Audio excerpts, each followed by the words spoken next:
Nous vous annoncions le dimanche 28 juillet dernier plusieurs manifestations dans les paroisses de l'église Pentecôte du Togo pour dénoncer les détournements des dîmes et offrandes des pauvres fidèles. Une scène horrible a vu les fidèles ramasser des chaises et s'attrouper devant les paroisses pour boycotter le culte. Nous avions également signalé l'exigence des fidèles pour la reconduction du secrétaire général national, l'apôtre Dobovi, considéré comme l'instigateur du mouvement, qui a été démis de son poste.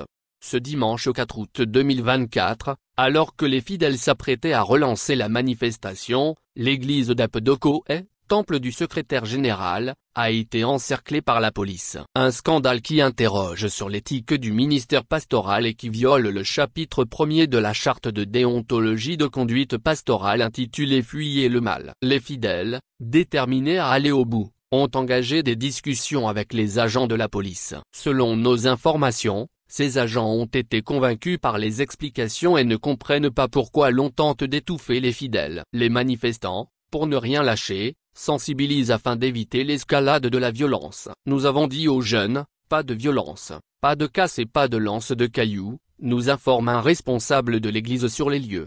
Pendant ce temps, les temples se vident par endroits dans d'autres villes. À Tabligo, le culte s'est tenu sous la présence policière. Des fidèles qui ont tenté de prendre des images ont vu leur téléphone confisqué. Il est également annoncé la présence des membres du bureau national de l'église dans le temple d'Apodoko-Est. Comptant sur la force policière pour obliger les fidèles à regagner le temple, ils ont été déçus. Ce qui est curieux, c'est que ni le président national ni les membres du bureau national n'ont cherché à discuter avec les fidèles afin de calmer la tension. Tout leur espoir est tourné vers les policiers. Cela ne nous surprend pas car nous avons appris que nos pasteurs ont engagé 3 jours de jeûne et de prière pour attirer la colère de Dieu sur ceux qui s'élèvent contre eux. C'est honteux, a pesté un manifestant. Rappelons que les manifestants exigent la transparence dans la gestion de leurs dîmes et offrandes, voyant le train de vie des pasteurs et diacres pendant que les fidèles croupissent dans la misère. Ces derniers adorent Dieu parfois sous des paillotes, alors que leurs dirigeants roulent en véhicules luxueux avec leurs offrandes. L'église Pentecôte n'est-elle pas en décadence si la Bible est abandonnée au profit de la violence et des menaces? À qui profite ce bras de fer? Nos tentatives pour joindre le bureau national sont restées vaines,